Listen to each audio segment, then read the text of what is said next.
YouTube Shorts. Are they a new, exciting opportunity, newish, exciting opportunity, or a scourge on the platform at large? Or is it somewhere in between? We're going to talk about that. We're going to talk about some news, some updates regarding Shorts, and then we're going to get into a whole discussion about YouTube Shorts just and their impact on the platform itself. And I always do this. I say we because I'm not here alone. And I'm not. It's true. Rob's here. Hello. Oh, the sound effect worked. Whew, what a relief. I also love the way, Dan, you kind of ad-libbed your intro a little bit when you said, YouTube Shorts are new-ish. Yeah, they are now almost, is it 4 years old now or 3 years old? Something like that's getting up there. And, you know, people still treat them as a very new part of the platform. It's here to stay. That is unquestionable, undoubtable now, but are we ever going to fall in love with YouTube Shorts? I guess creators who have been on the platform for 5 years or more. I think as time continues to go on and more people join YouTube as content creators, you will see more and more positivity around them. If you are feeling like you're in a bubble of negativity around Shorts, I personally see a lot of positivity around them, but we'll get into all of that. So let's start with the biggest update, and we'll get into the topic at hand in a little bit. The biggest update is that YouTube Shorts are now 3 minutes long, or maybe now-ish, sort of. Kind of like they're old-ish. We got some updates as to why the rollout of 3-minute shorts has been a bit chaotic and when we might expect it to not be as chaotic, because we've been in the background trying to test this, and it's been very interesting and frustrating. Can we fire off a question at this point to our audience? Has anybody seen yet a short that is longer than 60 seconds? Now, as of October the 15th, creators should be able to upload shorts up to 3 minutes. I'm curious, has anybody seen a longer short? Other than some occasional glitches, like I did once see a short that was 12 hours long. It felt like somebody hacked YouTube Shorts somehow. Oh, there's a definite no there. Oh, yes, sadly. Okay, the Noobs Who Grinds. What a wonderful channel name that is. Maybe give us a bit more information. What was it? How long was it? When was it published? On the short shelf, or did you see a vertical video that was longer than 60 seconds? Because there's plenty of vertical videos longer than 60 seconds. To be clear, to classify it as a YouTube short, it would have to show up on the shorts feed somewhere, whether it's on the home page where all of the shorts exist for you to like click on, or as you're swiping through after clicking on something like this. That's what we're talking about specifically, just to be super, super clear about it. I don't know if I need to explain it that much, but yeah, that is what we're talking about. So, but it seems like we have a couple yeses. I'm going to take your word for it that you've seen them. Well, here we go. I posted a short longer 3 minutes the day it started. I started getting shorts feed views today. Okay, so did you get like regular browse views before that? And also an important question is, how did you upload that short? Was it through a mobile phone or a desktop computer? Because that is what's really driving me nuts. And I want to try and give you a live example of this. Maybe, Dan, after you've gone through the communication that YouTube has provided us with so far on this. Yeah. So yeah, let us know. We'll keep just checking in on these comments as we go. But the update we have for you, it comes from Renee Ritchie, who is the YouTube liaison. Now, this person's role is to interface with us creators on social media and places like that. So we trust Renee. We like Renee. We've talked to Renee. Renee's awesome. So creators have questions about how long shorts, about longer shorts, up to 3 minute shorts are rolling out. Here's the timeline. So I'm going to read this. We'll start with phase 1. This week, giving creators a precise date, October 15th, for when any square or vertical video, 3 minutes or under, uploaded to YouTube would stop being treated as a long form video and going forward be treated as a short. No surprises. So he's basically saying phase 1 was October 15th. Boom. We hit that. Phase 2. By the end of next week, longer shorts will begin showing up and getting recommended in the shorts feed. It'll take a little longer, maybe several weeks, for the feed algorithm to start balancing shorter and longer shorts recommendations. So it sounds like the moment that we're in right now, where some of you are like, actually, I'm getting some shorts views on my 3-minute shorts and it's just started. So I'll pause there for a minute, see if Rob, you want to add anything, any context to this, or look at more comments. I guess from a creator's point of view / my point of view, I do not like this uncertainty of where my content is going to be distributed. I want to know if I upload something to YouTube, is it going to be shown on shorts or is it going to be shown on long form content? Because the audiences, as has proven over the last few years, for shorts and longs tends to be very different. And I wouldn't like the idea of a video I intended for shorts being seen maybe thousands, tens of thousands of times by a long form audience, and then that video suddenly disappearing from their field of view. Yeah. And I've never experienced anything like this from YouTube before, in the sense that we do have rollout to a limited number of users. Like we got A/B thumbnail testing much earlier than a lot of people, but it worked 100%. Yeah. Whereas this seems to have been rolled out 100% with very vague results in how it actually is working for viewers and creators at the moment. Yeah. Also, let me know if my connection's bad. I'm getting signals over here that my connection might be not great. You're all good so far, Don. Okay, great. So I have a theory about why it's so chaotic, and I talked to I think Rob about this yesterday. I'm just going to share my theory that remember, I don't work at YouTube. This is a theory, okay, a game theory. So my theory is that the reason this is so slowly being rolled out is because when Shorts first came out, what had happened was people who made less than 60-second vertical videos on YouTube in the past, just people uploading videos, they weren't intending to make shorts. Those videos suddenly started getting recommended really, really heavily overnight. And Rob, over on our end, was the first person to start seeing these show up and go, what is this? Like, why is this weird vertical video being recommended to me? And it was like this same Tesla video over and over again, and like some other stuff too, that was just popping up. And it seemed to be the same handful of videos.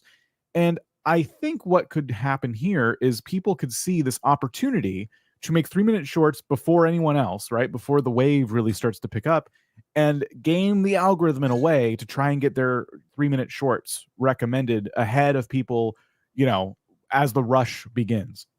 So I think maybe this was something to like try and avoid a runaway train of views and people like us going, guys, 3-minute shorts are in this incredible opportunity. You have to make them right now. Like, that's what we did back then, and now we can't say that because we're like, just wait.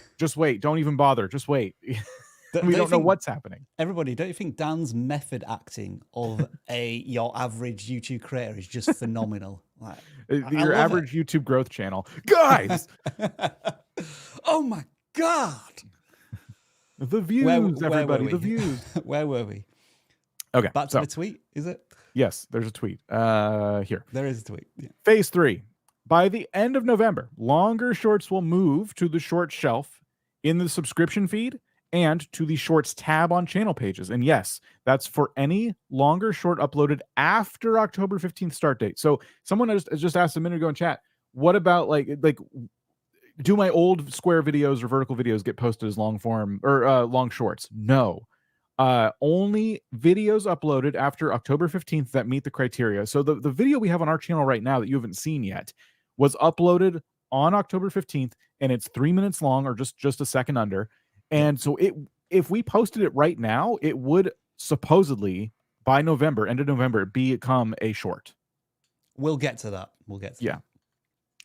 Phase 4. By early 2025, so we're talking several months from now, Shorts creation tools, well, I guess 2 months from now, Shorts creation tools will be updated to support 3-minute shorts. So this is for people who make shorts with their phones and things like that. YouTube has a lot of tools if you use those. That means when Rob was trying to upload his 3-minute short, he was seeing that the tools weren't letting him make it longer than 60 seconds. And I'm assuming that's what they're meaning here. Like those tools will be updated. So in addition to uploading them, you'll be able to make them right in the YouTube app as well. So this is like phase 4.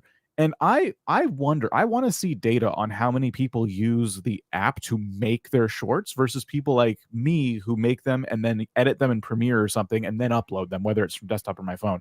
I wonder if they're cutting out a lot of creators here Yeah. And statistically, I wonder how significant that is, but that's just me babbling. And we'll be keeping you updated on every step, any changes, timeline along the way. He has a video explaining it as well. If you want to go check out Renee Ritchie on Twitter, you can absolutely go do that. But this is where that came from. Again, Renee Ritchie works at YouTube as the YouTube liaison. So this is coming straight from YouTube, this whole statement here. So Dan, you made a fantastic point there about phase 4, and this is what is driving me insane the most. So what I'm going to try and do now is a live demonstration of the frustration here. So I've got shorts running. Maybe put me on full screen. Thank you, Dan. Thank you. I've got shorts running. So I'm going to pick a video. This here, my autofocus isn't working, but this one here is a 3-minute short. Like I guarantee you it's a 3-minute short. It's a 2-minute, well, it's a 2-minute 59 second short. So I tap it. And so this is the short that I want to upload to YouTube. You can probably see just there that it is 3 minutes. However, this bit down here is only selecting 60 seconds of the short. So it's basically decapitating my 3-minute short and turning it back into a 60-second short, right? So if I continue on to the next phase, it'll process it. This is where it's going to turn it into a 60-second short. This is where we're talking about phase 4, where mobile creators do not yet have the ability, seemingly, to upload 3-minute shorts from their phone. I'm going to upload this now directly to our YouTube channel. I'm not going to, I'll just need to put in a title. I'll do that very quickly. And so that should now be uploading 2 shorts. So Dan, what you can do now, please, if you bring yourself back on and you share your screen and we go to our channel manager, our YouTube channel. Mm-hmm. And so first of all, if we go to content and we go to just the long form stuff and scroll down until we find the video, which you rightly pointed out earlier, not that one, scroll down a bit further. This one, waiting for this to turn into a short. So this is the same video, but I uploaded it directly from the computer. But it's not being treated as a short. It is a vertical video, which is 3 minutes. It's actually 2 minutes, 59 seconds. And I was expecting when I uploaded this for it to go into the shorts column, but it hasn't, right? Now, look what's here. Go back to shorts. This is the same video, exactly the same video that I just uploaded on my phone, the 3-minute short, but it's the mobile app has sliced it up. It's turned it into a 60-second video. So, as you said, Dan, the people who should be able to, who want to use this most, be able to upload 3-minute shorts through their phone, literally can't do this at the moment.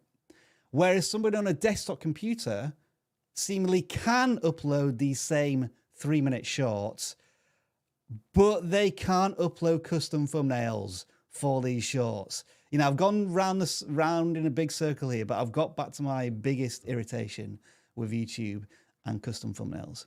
And yeah, weirdly, it's now showing in both videos and shorts. Maybe it's going to take a minute or two for it to figure itself out what's going on there. But that is just such a confusing state, because if I upload the video via the mobile app, it's never going to be a 3-minute shorts. But if I upload the same video through a desktop computer, it will eventually become a 3-minute short, but I just don't know when. And I made that video. In fact, have you got your computer set up to play that video? You won't be able to hear sound. Oh, right. So don't bother. So the intention of that short was to go live on October the 15th and say, don't scroll. You're not seeing a mistake here. This might be the longest YouTube short you've ever seen because it's 3 minutes long. You know, I wanted to be one of the first, but now because of the way YouTube have rolled it out, it's kind of ruined the idea of that video. I've ranted a lot there, but in short, I think YouTube have just kind of, I don't think they've got the communication on this wrong. They've kind of explained it so it makes sense, but just the functionality of these tools is so ad hoc and clunky, and it has unintended consequences, or it doesn't meet our expectations as we would like it to work. And as Travis said in a meeting we were in yesterday, what we've basically got here is a pre-order version of 3-minute YouTube shorts, where we can see it it's listed in our basket Yeah. and we've paid for it, but we don't know when we can actually use it. Yeah. I think in YouTube's defense, I suppose, and now that Shorts have been around for a few years, it's kind of a shaky defense at best. But I would say that YouTube, of course, was a long form video platform first, and Shorts are a platform within the platform, meaning like they had to basically go back and like change YouTube in the back end to make this even work in the first place. So suddenly turning around and making them, 3 minutes over instead of 1 minute, probably a big engineering lift, probably a lot going on the back end. And then they already know that their algorithms treat these things in very strange ways. I think people from YouTube have even said, yeah, like they never have clear answers as to what's going on with the shorts algorithm. And they're never going to give us super clear answers, but I get the sense that even they're just a little bit confused. So a lot's happening on their end. And so I appreciate that this is not an easy thing, an easy change to make. But this is kind of the situation at hand. And I think as users, it's frustrating to be like, yeah, let's go. Let's try this out. Let's see if we can tell longer stories. And like if you're a shorts creator and you're well established, but you want to tell longer stories and you feel like you're not getting anywhere with long form, this must be extra frustrating because you had all these TikToks that were over 2 minutes lined up, ready to start posting on your channel, and you can't do it. And it's got to be really, really annoying. So I know once this comes out and it settles down, the people who use this will be very happy with it. But yeah, in the meantime, like October 15th was supposed to be this big day. YouTube tells us the date of an update, and I don't know, correct me if I'm wrong, Rob, is that a recent thing? YouTube kind of always said, oh, this is rolling out, and we never got exact dates, but suddenly this time we get an exact date and it's just not what we expected. Yeah, you are right. Typically, if you watch a creator inside a channel, they will say that we have this new tool and we're rolling it out. So that really does set an expectation that, all right, I'm looking forward to this and I'm going to get it. I'm not sure when, but I'll get a notification in the YouTube studio. Cool, I can start using it. But as you say, maybe this is where YouTube got the communication wrong. They said October the 15th, and maybe we all just weren't listening to what they said afterwards. Like, shorts are going to be 3 minutes, October the 15th. However, small print, and like we didn't really think about the small print, and now we're kind of in that no man's YouTube Shorts creating land for the next, I guess, 3 months or so. Yeah, I would encourage you to ask your questions right now about this particular story tool as we go forward. I did want to just bring this question to the table, Dan, before we get into the rest of the stuff about shorts, because I think this is a really pertinent question, specifically about 3-minute shorts. Would you guys watch a 3-minute short if it was a compressed drawing tutorial? Do you think people are going to watch 3-minute long shorts, typically speaking? I think it depends. I wouldn't watch any tutorial like that on shorts, and I'll tell you why. If you want to show me how to do something simple in a tutorial, even if it takes 3 minutes, like a simple fix for a plumbing problem or something like that, I can see typing that into search, seeing a short serve first and going, okay, this person looks like they know what they're talking about, and tapping it and watching it. But if it's a drawing tutorial, maybe it's the way I learn, but I feel like I'm gonna have to pause that a lot and like try and follow Fair along. point. And so I feel like a short is not the best place for that kind of content. But again, that's why I'm giving all this. I'm giving this really specific example because what you've given us is a very specific question, which I appreciate. But I think you really need to think about audience intent when they're actually sitting down to watch your content. If they're going to sit down and draw with like a sketch pad, they're probably watching with like a larger device in front of them, like a TV or an iPad, and they're preparing to try and learn something. So shorts may not be the most conducive to that. But ironically, Dan, even if you maybe now pause the short in a long form video, you're going to be served an ad. Look forward to that coming soon potentially. And I'm also starting to do a bit of research on something which I'm going to try and make for tomorrow. YouTube Premium with ads. That is a teaser for tomorrow. There was something I was going to say here. I think YouTube have made the right decision in making shorts longer, because I think a lot of people were really struggling with that 60-second time limit. It was a bit too constricting. And what I would like to see is that creators are saying to themselves, oh, I've just got that extra 10, 15, 20 seconds. So instead of my short being 59 seconds long, it's going to be 1 minute 17 or 1 minute 24. What I'm worried about, Dan, is that people are just going to use this extra time and think, oh, right, now I can get up to 2 minutes 59 seconds and cram in as much as I can. The difference here is that it doesn't matter how, well, tell me if I'm wrong here. It doesn't matter how long the shot is, whether it's 4 seconds or 2 minutes 59 seconds, that's not going to influence the revenue at all, because individual videos on shorts do not gain ad revenue. It's the collection of shorts played in a row that serves a single ad. So maybe that will convince viewers, creators, that they don't need to try and hit 2 minutes 59 seconds for their shorts. And again, if you just share your screen, can you go to our community tab? Because I posted something, a little meme about this, I think at the weekend, and it was the now famous Rob/Drake meme, where, you know, I don't want to see 3-minute shorts, but 90-second shorts, I don't think I have a problem with that. And given the number of likes on this meme, I think people are generally supportive of that idea. Any more thoughts to add to that, Dan? I think that if you can keep my attention, I scroll to your short, and you're a good storyteller, you're funny, you're interesting, whatever you're doing. This will be just like anything else, a quality over quantity play. And I can think of a dozen channels off the top of my head that I regularly watch on shorts where I wouldn't mind if they had the extra time. I've talked about that pizza channel a few times, Trevor. I think that one's hilarious. And when he makes longer vertical videos, he posts them onto his long form feed. He doesn't really care.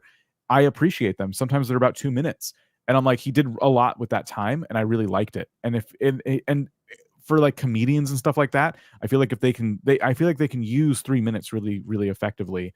But again, it just depends. I wouldn't watch a 3-minute short for the sake of watching a 3-minute short. I would watch it because I was tricked into watching it. You tricked my brain into not scrolling away because you did such a good job. So to me, it's not about how long they are. It's just about a new tool that people have to make something quality enough to keep me from scrolling away. Yeah. That's how I see it. When you swipe onto a short, it doesn't tell you how long it is, does it? The only indication you have is the red bar running at the bottom, which suggests that it's longer than a certain length of time. Yeah. So I guess from a viewer's point of view, they're not going to scroll away because they see 2 minutes 59 seconds in the bottom right hand corner, as they might do on a thumbnail. You know, it's a very different dynamic of like you don't have choice what you're served up to on shorts, but you do have a choice to move to the next option that YouTube is suggesting to you. And there is this question here from Gabzito HD. So RPM is not affected at all by the short length. That is my interpretation right now. Hopefully I'll be able to give you some more information on that going forward, because what I would love to do is, once my short is live, the 3-minute short, I want to compare that 3-minute short to a 3-minute video with a very similar amount of views and say, look, this is the potential ad revenue you're going to be giving up when it comes to shorts feed revenue. But I'm not an employee at YouTube, so I can't confirm that. But I cannot see YouTube serving up ads in the middle of shorts, because that would be a quick fire way for you to just swipe away from that advert as quickly as you can. So RPM is not even tracked in specifically shorts feed ads on your revenue tab. So I don't even know if RPM. There is a way to do this. Go to contents. Okay. On the tabs, go to contents. And no, where is it? Go to revenue, maybe. I was on revenue. Sorry. Has it changed then? Go to revenue. Content performance. There you go. So scroll down and then click on shorts, and it'll show you the RPM. Oh, it's here. I'm sorry. Yeah. Okay. Well, that's a little confusing. Oh, okay. Never mind. So 11 cents for us right now. Yeah, this will be interesting. If we just kind of keep in mind that as of today, vidIQ's RPM is 11 cents, we can get an answer to this question once this rolls out more widely.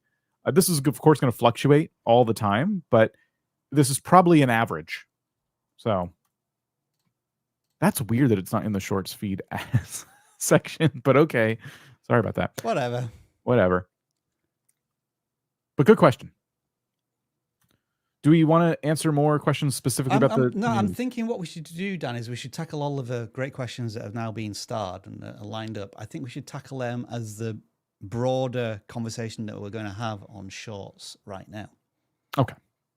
Then I will do a couple things in the background here. I'll get rid of this banner. I'll get rid of Rob.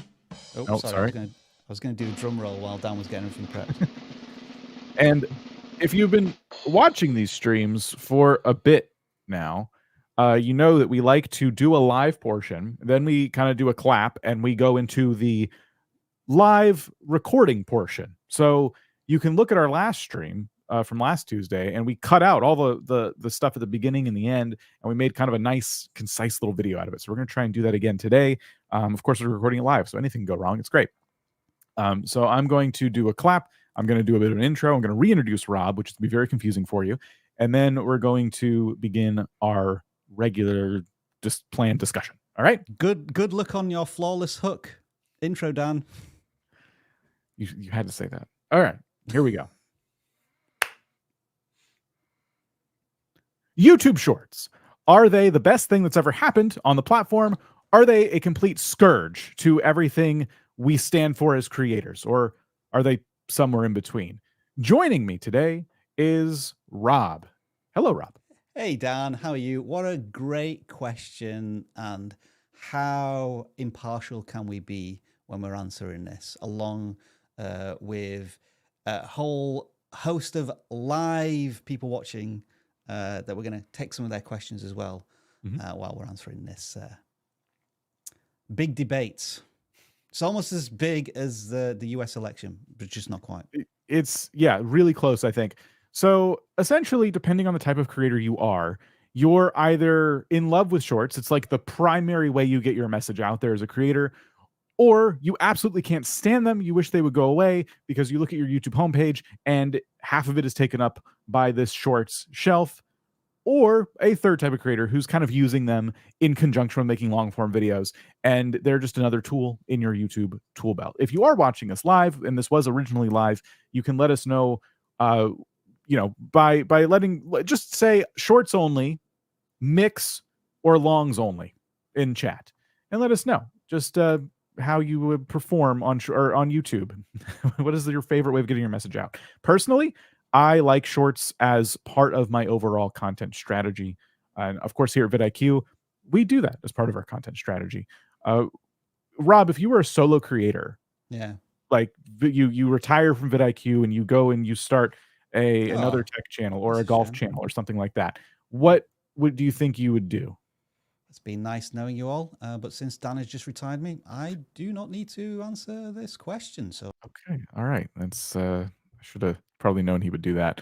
Okay. So if I was still creating on my own channel, I would have to look at YouTube Shorts from two perspectives, which is there's an obvious opportunity here to reach a wide audience quickly and grow a channel. Having said that, if you hate fundamentally everything about shorts, both watching them and creating them, then that attitude is going to burn you out very, very quickly, and you may end up with a channel with an audience that you just can't serve. Now, I'm somewhere weirdly in between, in that I've started to enjoy the creating process of shorts. It's a different discipline, and it forces me to create in a new and different way. And that is, I will admit, quite refreshing. I feel as if I'm just starting to get the knack, the little nuances of speed and storytelling, but I still have a long way to go. But what that doesn't mean, weirdly, and I'm just putting it out there, is that I actually watch shorts myself. I've never been a fan of TikTok, and I am not really watching shorts either. And the reason might be is because when I'm on YouTube, I love to be in control of the content that I watch. And when you're just swiping through shorts, waiting for something that you're interested in watching, I don't like that experience. So, am I a hypocrite? Like, am I saying you do one thing and I do the other? That is possibly so, but I'm just trying to be as transparent as I can about enjoying creating shorts, but not necessarily consuming them myself.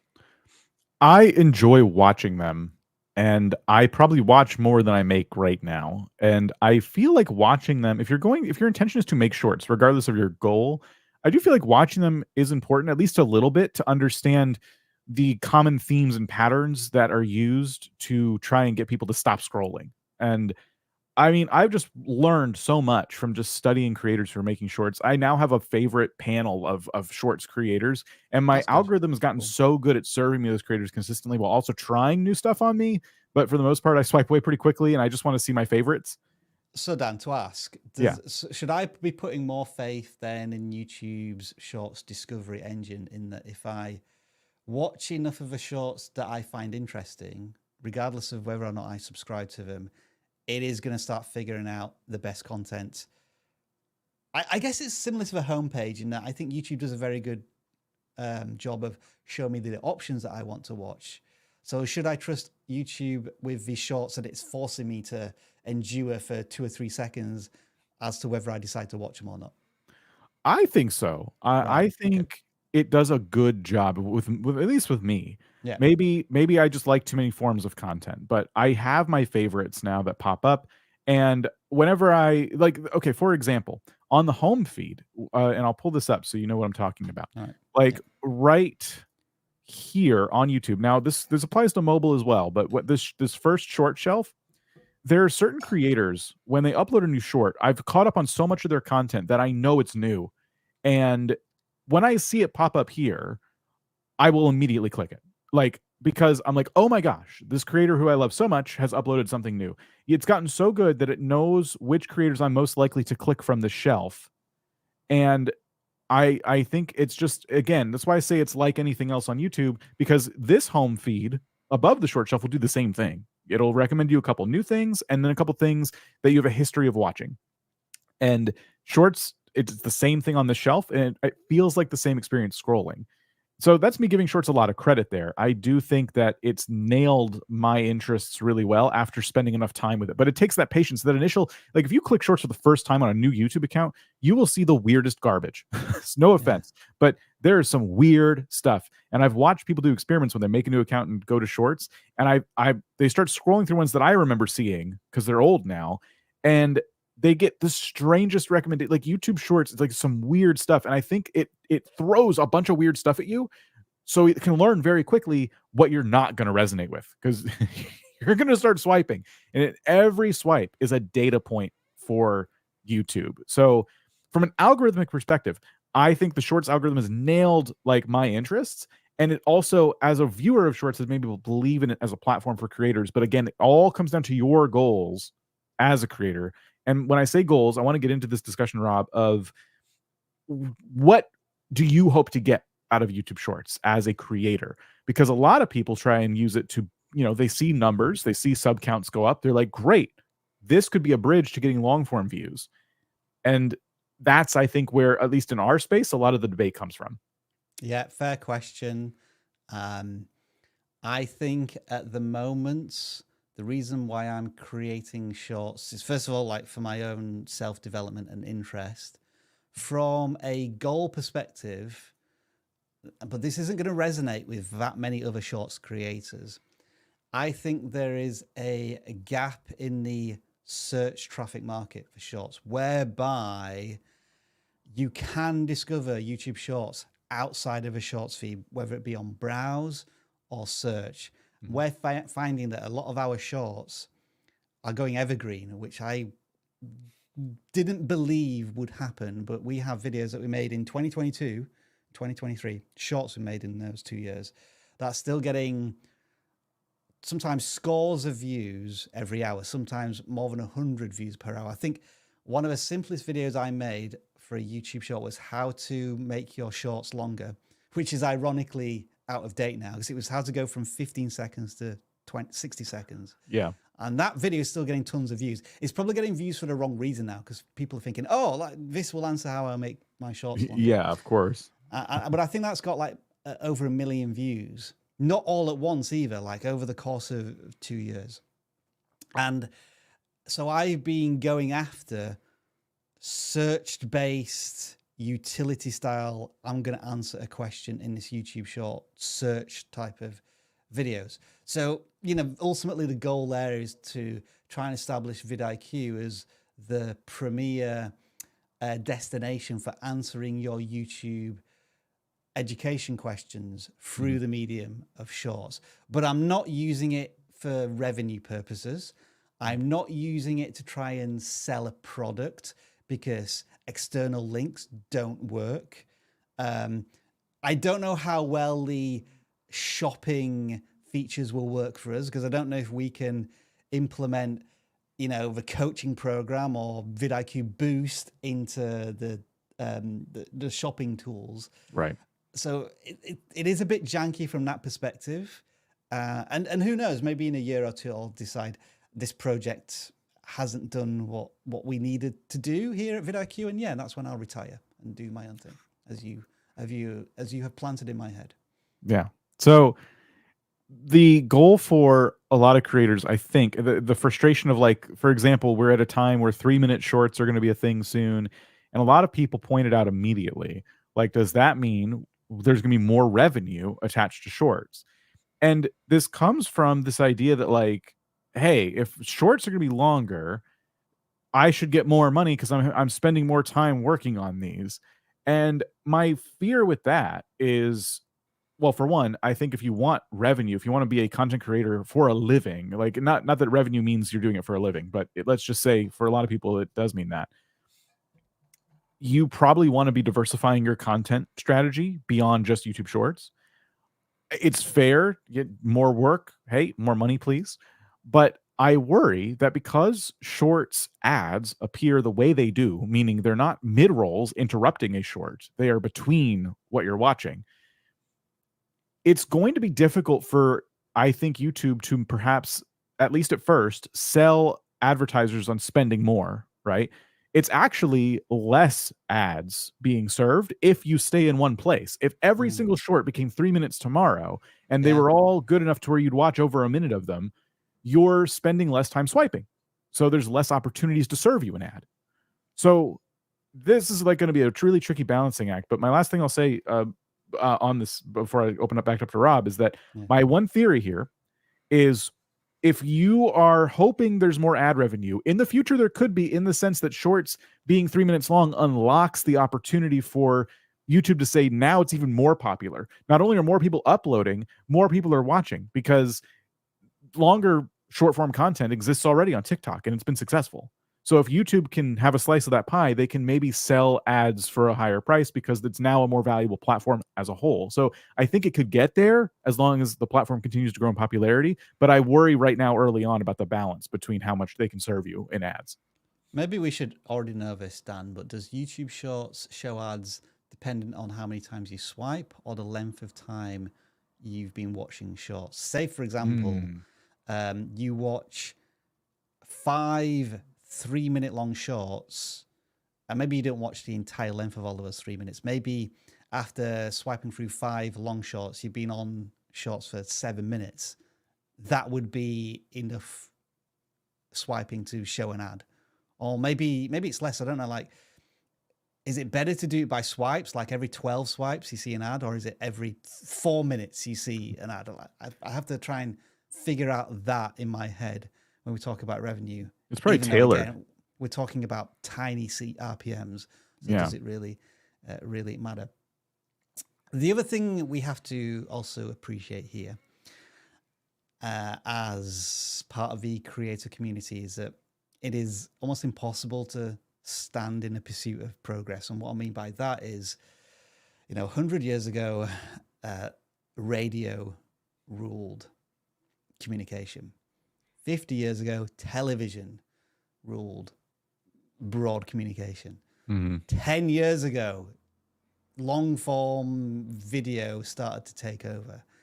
Now, in the last 5 years, it's short form content. YouTube has to adapt or die, and it's doing a pretty good job adapting, because I think there are recent figures out now showing that YouTube is the biggest streaming platform of any type of streaming, whether it be Netflix, Amazon Prime, Paramount Plus, Disney Plus, etc., etc.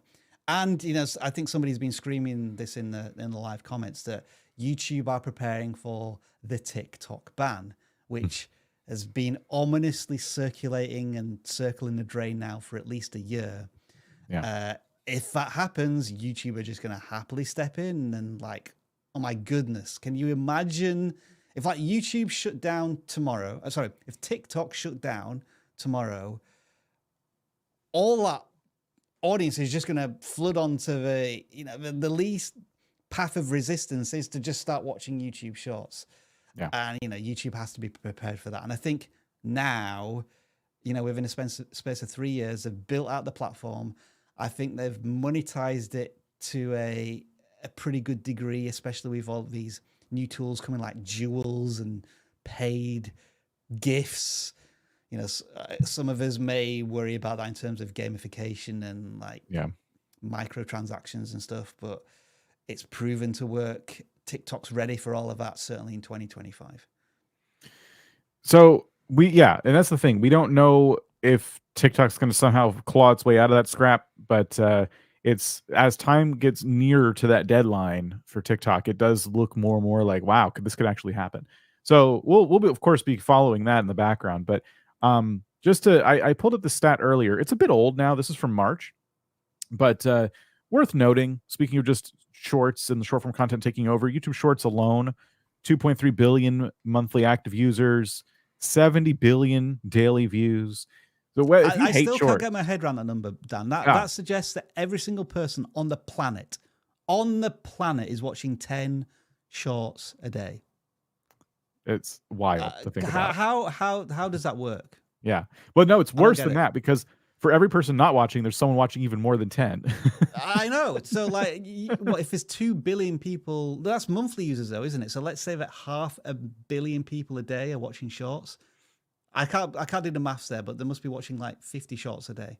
I could easily see myself, when I get into a scroll, I could easily see 50 being a number for me. When my wife settles down for TikTok in an evening, hello wife, if you're watching, I will just constantly hear the shifting sounds of music and cat noises and pranks and traffic and somebody talking about beauty products. For a passive listener of short form content, just put in your earphones, please. Yeah. if you do consume short form content, earphones. Save us all. Back when this data was collected, they say that the average length of YouTube is short is between 20 and 40 seconds. That's probably going to change. 17% of all shorts views come from the entertainment niche. So when you think entertainment, you probably think comedy, things like that. So not as much educational content. This is probably a large share if you look at a pie chart.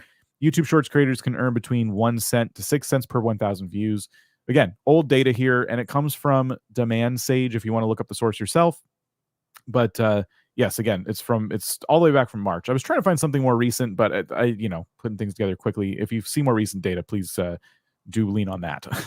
What is interesting, Dan, is that final statistic, if you just bring it up one more time, about revenue. YouTube Shorts creators can earn between 1 cent and 6 cents per 1,000 views. That is out of date. I mean, certainly in the second half of 2024, we're typically seeing rates of between 10 and 20 cents. So it's doubled from minuscule to tiny. Mm-hmm. It's still not going to change your life unless you're getting 1 billion views a month on shorts. But it proves again that YouTube's financial approach to shorts is working and getting better and more sustainable. Yeah. So there's, I think, overall a lot to be excited about when it comes to shorts. Earlier, Rob, we were speculating on how often ads are served to a shorts viewer, and I think it is going to be tailored. And I think this is something I believe of the algorithm. Again, another theory, but I believe that everybody's ad tolerance is tracked individually on YouTube. All right. That Yeah. this is just something I've thought for a long time, Sure. because if you were to take a live stream and then as a VOD schedule a ton of mid-rolls in it every 10 seconds, you're just mid-roll, mid-roll, mid-roll. I want to maximize my revenue. YouTube is going to choose how often it serves those mid-rolls. Like, you don't get to decide how often someone sees an ad. YouTube is going to look at that viewer and go, usually when someone sees 50 mid-rolls in a 5-minute video, they skip away, especially this person. So I'm only going to show them one mid-roll. They seem to tolerate that pretty well. YouTube collects data, not just us as creators, but viewers as well. So I think everyone's experience when they watch shorts and get ads, if they don't have premium, is going to be wildly different as to how many ads they see. But that's just my own theory. I think Dan, once again, was method acting the average creator there, whereas maximizing my income as much money as possible. It's true. I mean, that's exactly the face I make when I'm adding mid-rolls to videos. Oh, we should do a short on that, shouldn't we? So it is a very popular platform, even if you're like, well, I don't like it. Well, 70 billion daily views does probably hold some weight at YouTube headquarters. We've talked about revenue. We've talked about the length of shorts and how it's changing. What other shorts topics before we get into questions? I mean, do we go a little bit further down the rabbit hole of monetization? Like, at the moment, maybe I'm a little out of date with this, but the best way you can make money from shorts is through the small amount of ad revenue and shopping, which still feels a little bit, I'm sure it's still limited to certain countries. And what I mean by that is, you're talking about a product, and we say this on TikTok all the time, like the 10 best Amazon things the 10 Amazon products you didn't know for your kitchen. Yeah. Because you can't include links on shorts at all, I would imagine the best way for YouTube to kind of make a quick book on this as well is to have the products actually pop up on screen and you tap it so that it takes me directly to the products and makes me buy it. There's less friction there. That's where I assume YouTube Shorts is going to be in like 2 to 3 years' time. But every creator is going to have access to that tool. And once I think about that opportunity, especially how people have leveraged it, like with drop shipping on TikTok, I'm not going to say that excites me personally, because I don't know if I'd ever be able to do that sort of content. But to make it like a viable content creation method to build a business out of it, that kind of looks really interesting. But then from the other point of view, if you're not selling products, then the way to monetize the content is through monetizing your audience. And that is, in live streams, for example, it's super chats.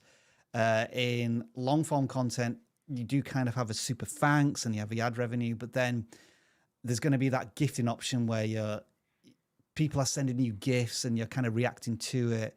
That seems like a really lucrative way to make money as well. And I think there are going to be creators, there's going to be success stories from creators, which YouTube are going to highly promote in like 12 months time. Like, this certain creator increased their revenue by 42% by encouraging their audience to interact with gems and presents and that type of thing. Again, is it something that we're all going to look forward to? That's a debate for us as consumers of the platform.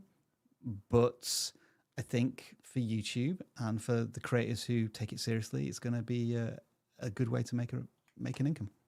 Part of what you're talking about is already kind of here. If you go to the shopping tab in your earn tab in YouTube, so earn shopping, there's this. Try timestamps. Now you can highlight products during the video by adding timestamps. So the way it pops up in this little thing here is like, oh, a product that you talked about. You can have a timestamp where it shows up. You can see them adding this functionality first to long form and then tailoring it to shorts pretty easily, I think, once they have like a foundation for it. And I think given how much shopping has impacted TikTok, this is something they can't ignore, especially if they are preparing for a TikTok ban. There's no way we're not going to see this. And I don't think we have to wait a few years. I think this is going to happen very quickly. And I think it already kind of is happening. But the shopping tab might look a little bit different for you. It just kind of depends if they've rolled this out. But I've been getting a lot of pushes for like, hey, you can Yeah. share products on YouTube now. And I think this is going to be big for short form as well, personally. There's a window of opportunity here for shorts, but it's I would say bigger potentially than what the opportunity was on YouTube 10 years ago. But that opportunity is going to become very competitive and disappear quite quickly. I think the golden opportunity to get started on YouTube was probably between 2010 when they started making the YouTube Partner Program open to a lot more creators, and maybe 2020 when Adpocalypse came along. And since then, it's become a little bit harder because YouTube have tightened up the rules, but also because traditional media houses and companies have cottoned on to the fact that YouTube is the place to be. And there's just like an entire new generation of creators who were born when YouTube started. Like they don't know a world without YouTube, and they're so in tune with content creation that they're kind of from the ages of 7, 8. They're thinking, "Oh, I could be a YouTuber, and I'm going to start learning how to do it now." And there's just so many amazing content creators starting today. Yeah, it kind of makes me feel like a YouTube dinosaur. But I think I'm talking about the window of opportunity when it comes for shorts. The window of opportunity for making a good amount of revenue from shorts, I think, is starting now. Yeah. But I think it's going to get incredibly tough to join in the YouTube Shorts gold rush by like maybe 2026, 27. Like it feels like there may be a 2 or 3 year golden opportunity. I recently made a video about how the number one like job is quickly turning into amongst kids, like quickly turning into YouTuber over things like astronaut. And those are stats I like share in the video and everything. And the main goal of that video wasn't about shorts necessarily, but just about how, on YouTube, you need to come into it with like a passion for something, and then YouTubing that passion is part of the thing that you're doing, the hobby that you're pursuing. So the example I use is if you are someone who builds furniture, you have table saws and sandpaper and all this stuff in your workshop. The camera should become a fixture in your workshop. It's another tool because part of you building furniture is now you create content as you do it. Whereas there are people who are like growing up and saying, I want to be a YouTuber, but they haven't found the passion yet. The passion is literally YouTube. And I think when you talked about this, I'm getting to shorts again. It's about like the shopping aspect of it, because if you want to sell on YouTube or TikTok or whatever, you normally have to have a passion for something. You have to be able to sell a product. And so a lot of people who sell stuff, if you go on a TikTok page who sells a lot of things, they're usually selling a specific thing, a specific piece of clothing or makeup. It's a product of some kind that they know enough about to feel like I can sell this. And so if you want to be successful in the future, and as things get more and more competitive, and we're going to make like sales part of your game plan for making money, that passion is going to come into play again. Like it's not just the passion for the type of content creating, it's the passion for now the thing you're selling. No one wants to buy something from someone who feels like they're not really into it. They're just doing it for the money. Like, yeah, I want to make money, but I know a lot about this particular thing, and that's why you should buy it from me, because I can give you the best information. So passion again is going to play a role. And I think if you're looking at YouTube as a long-term like goal of career success, I'm going to be a career YouTube channel. You got to be looking at this stuff, and you got to be thinking about your passion. If you want to grow on shorts without selling, you got to be thinking about your passion. What are you good at? What is it that you do that you want people to know you for? It cannot be YouTuber. YouTuber is the way you're going to get the message out there. What's the message? What's the passion? So, Dan, have we answered the question in any way, shape, or form? No, never. What's your goal? I always say that. What do you want to achieve? Is shorts the best platform for you? If you're making shorts because you feel like the guys at vidIQ said it's an opportunity to get views and that's all I care about, that's probably not a great goal. Do shorts are they something you enjoy making? You have to enjoy this to a certain degree if you want to be successful. So I don't. First of all, I don't think shorts are ruining YouTube. I think they are opening it up to a lot more creators. But also, if you think more competition is ruining the platform, then maybe in that sense, for you, it's ruining YouTube. But I do think this always comes back to what your personal goals and tolerances are as a creator. Yeah, I think the TLDR, I think, Dan, of what you're saying here for me is YouTube Shorts can ruin YouTube for you. So the question is, how do you navigate the YouTube platform if you don't want to get involved with shorts at all, whether that be watching them or creating them? And there are tools coming out now whereby on the feed, you see a short shelf, you can tap the three dots in the top right hand corner. It says show fewer shorts. So you can kind of temporarily suppress your own exposure to them. But I don't think YouTube's ever going to hide shorts completely from you in the same way that it's never going to always hide live streams from you or podcasts from you. It always wants to give you that opportunity to at least sample all of the content available. Yeah. But I think the other thing as well is it's kind of like negative comments. Like, why waste your energy on the concept of shorts if you have no interest in them? Like, just focus on the long form content that you want to make to reach your audience, because it doesn't look like YouTube is going anywhere, as the stats prove. Is billions of people who are on the platform.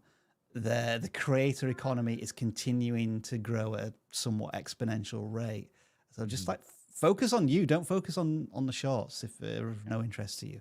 But if they are, the opportunity, I think, is pretty much now, or at least the best opportunity. You know, we talk about when is the best time to start on YouTube. It's always today. So let's get forward with those creative passions that you have for whatever type of content you want to make. If you're watching this after it was a live stream, leave us a comment down below and let us know how many shorts you've made. If you're watching this while it's live, let's talk questions. Hopefully I left myself enough space to cut there. I thought you was doing the outro, Dan, so I did put you full screen. I was. So cool. Yeah, that'll be a So visual cue when I go to edit this later. We got it right. We have some questions, so let's pull these up. We'll spend a little bit of time answering these. We're not going to be here too much longer. So let's see. Did we see this one already? Would you guys watch a 3-minute short if it was this one? Okay, we saw this one. Okay. Yeah, do you think long shorts are gonna totally flop? This is a similar question. Yeah, I think we've kind of answered this one, and perhaps the answer is, if we just see a flood of 2-minute 59-second shorts, yeah, I don't think they're going to necessarily work. But I think for hopefully most shorts creators who now just have that freedom to add an extra 20, 30 seconds to their shorts, I think that's where we're going to see the best content coming out of the extension of shorts. Yeah. Is there or should there be a category for vertical lives? I don't know of one. There might be. If there is one, like if they add one, I want to see it right here. Let me see. I want to see it on one of these. I want one of these traded, and I want it to be clear that it's live. Oh, just one. That would make a lot of sense to me. Gotcha. With a red live button in the top left hand corner or something. Yeah. Because when I see them in the shorts feed themselves, it just feels weird, and I feel like it should be easier to find them. But live streams on YouTube kind of have a similar issue too. They'll show up in the home feed if you're following a channel, but even that's not super reliable. Like if you refresh, that could go away. So, question: do you think it will tank long form and 1-minute shorts like what happened with shorts being released? It feels like one step forward, 200 steps backwards.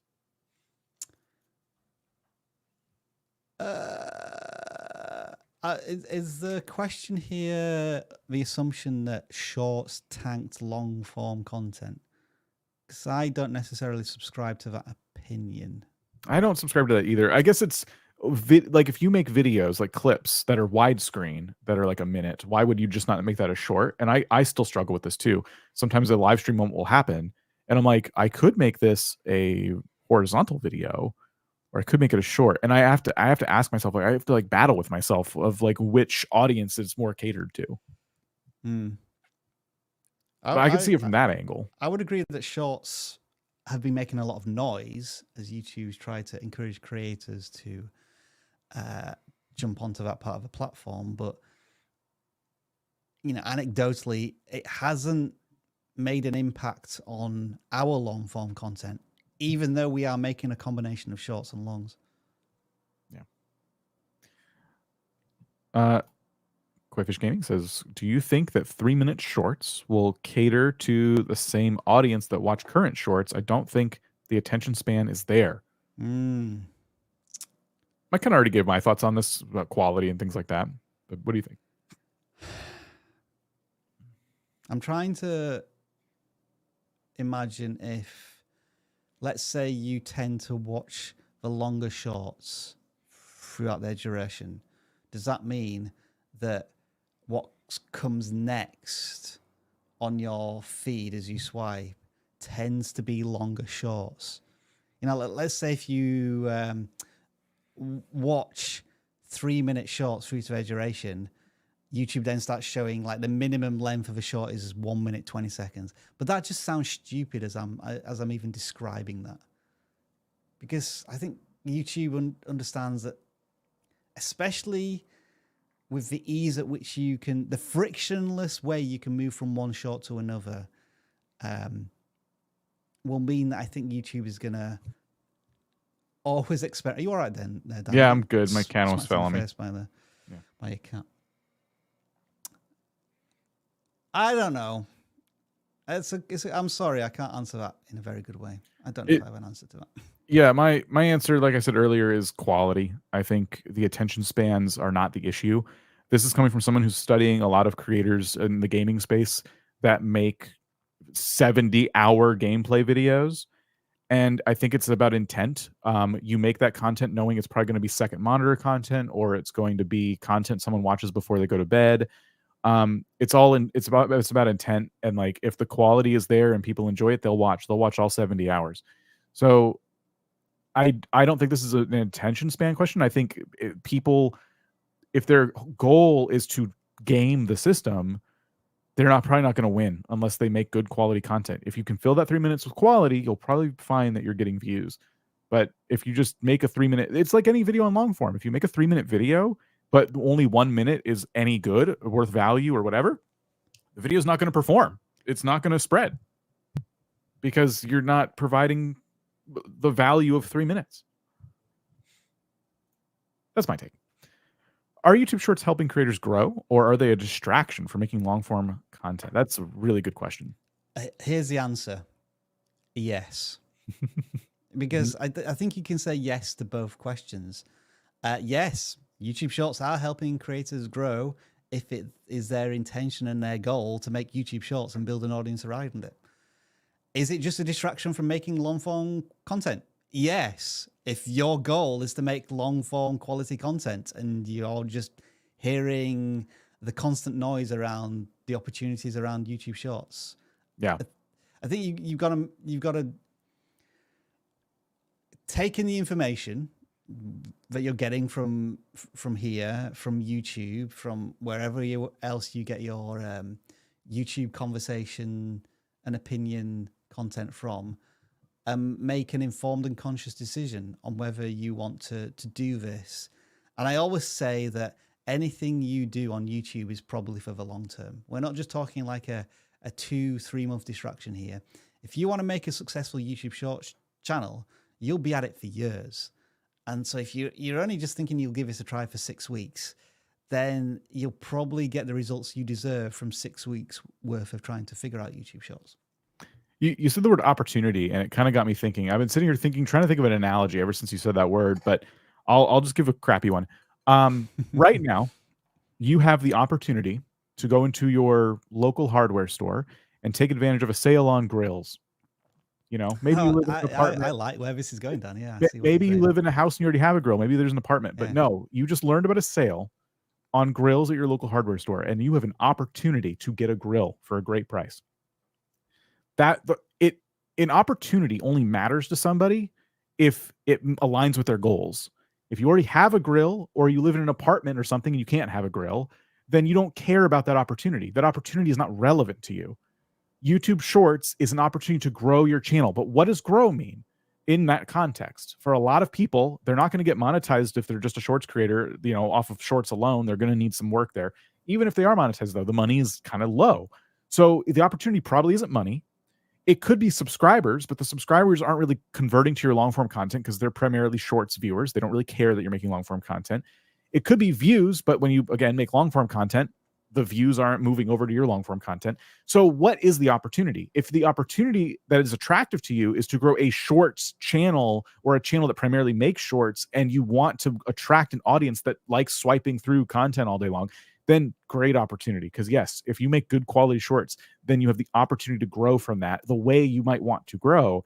But if your opportunity is like, well, I need an opportunity that's going to make me money or whatever, at least in this day and age, it's not a great way to make money exclusively. You need to combine it with other things. So, and that's just one example of opportunity in Shorts. I'm just saying, figure out what the value of this opportunity is to you personally. And if it doesn't align with your goals, then don't buy into it. Don't buy the grill. Don't take advantage of a sale on something that isn't something that you care about, right?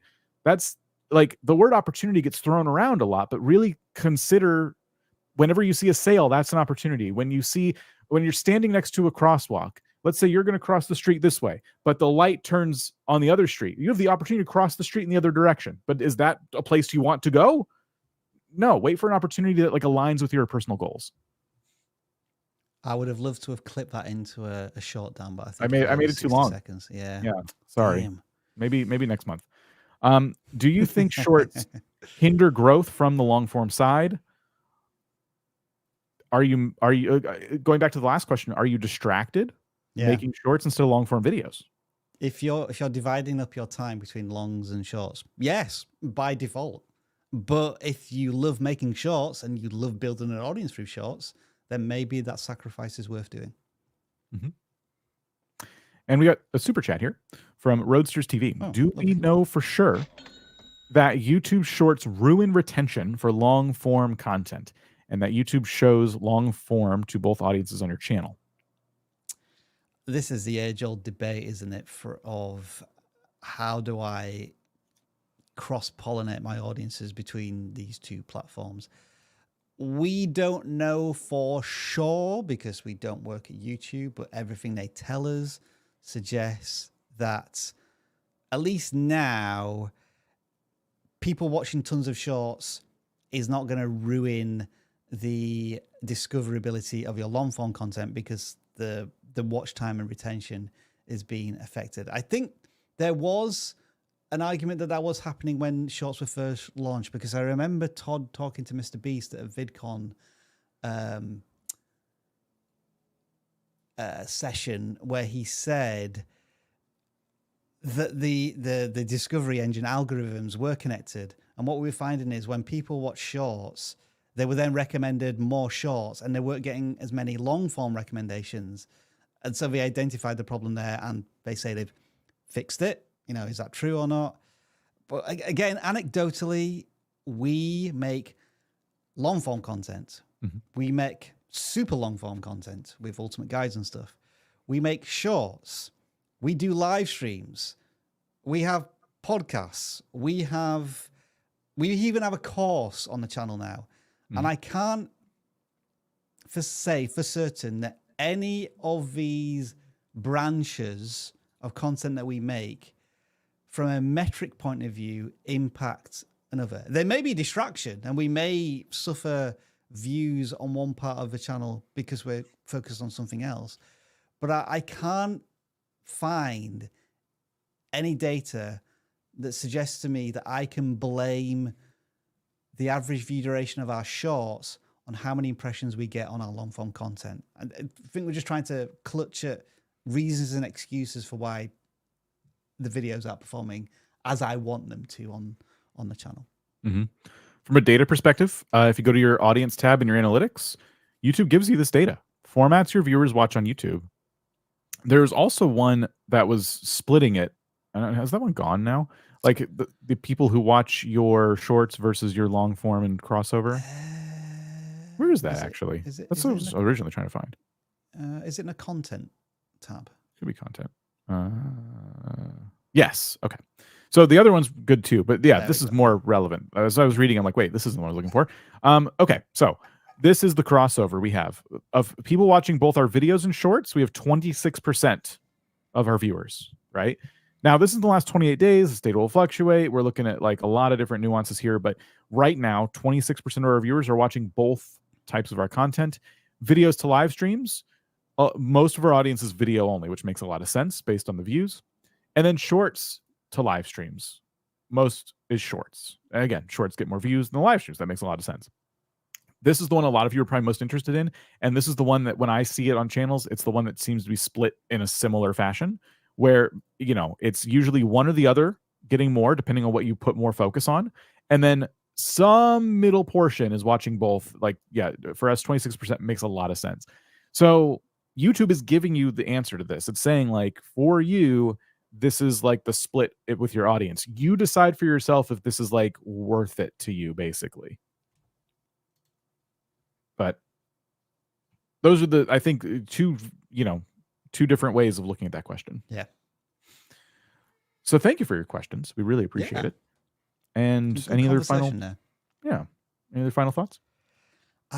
None other than thanks for showing an interest in our conversation about YouTube Shorts. Do make sure to continue it in the comments afterwards, and we'll keep tracking the rollout of 3-minute shorts. I'll likely make videos on it, or maybe ranty videos about it.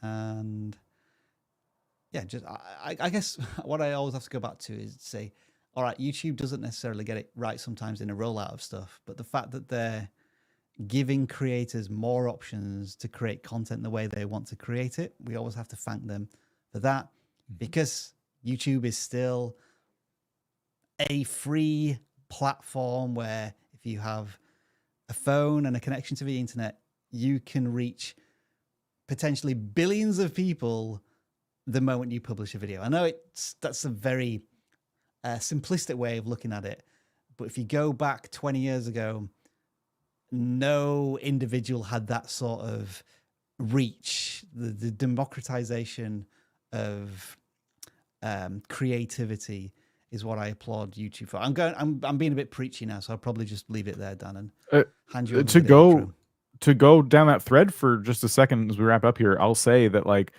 radio and television and movies, heavily gate kept. Yeah. The barrier to entry is almost impossible for the average person, and YouTube and platforms like it have shattered that.